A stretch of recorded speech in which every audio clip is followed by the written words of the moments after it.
Our next guest says, you know, you can sit there and try and figure out how's pharma going to do if one or the other wins? How are fossil fuels going to do? He says there's one sector that will do brilliantly no matter what happens in the election. Joining me now with $4 billion under management, Mainstay Capital Management's Chief Investment Strategist and CEO, David Kudla. David, you get to unveil this sector, and let's talk about why you feel it'll do well no matter which of these two wins. Good afternoon, Liz. What a great day for the bulls.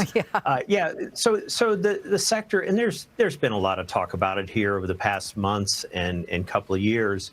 But more recently, we've seen that generative AI is really it's a secular growth story. And being a secular growth story, it's not affected by events as much. It's not affected by cycles, and it's not affected by the presidential cycle. It doesn't matter who wins the election in the fall. We're going to get this transformative technology is ushering the next industrial revolution. It's touching almost every industry, almost every occupation out there, from the people that take orders at fast food restaurants to PhDs that teach classes, that AI is either going to be tools that are used or will actually replace people. So the secular growth story is just so strong.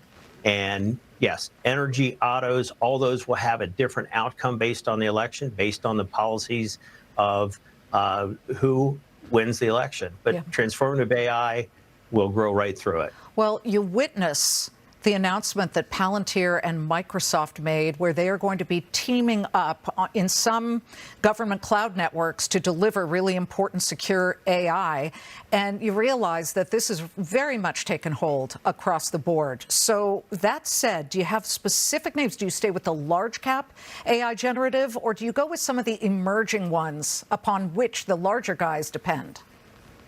Well, the large cap plays are easier to call right now because a lot of them are in the AI chip maker space, and we know who those big names are. And there's some like AMD and Broadcom that are coming in and will do well in the space. We'll see some of these smaller companies. It'll be more like the .com era, where some will really make it and some won't. But in a large cap space, it's easier to make that call because they're already showing what they'll be able to do and how they'll monetize what they're doing in AI. An ETF that investors can buy, Chat, not to be confused with Chat GPT, but CHAT, that has a lot of the chip makers and other companies that are going to benefit in the generative AI space. Yeah, it's gaining 4% right now. Year over year, I believe it's up about 12%. That's the Round Hill Generative AI and Tech ETF.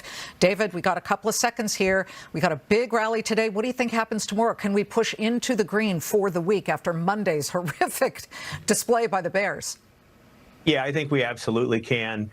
We had a tough 3 days there with some economic data and the global carry trade, but we've seen that this market is still on track and we're constructive on stocks. David Kudla, great to have you. Look at the Dow.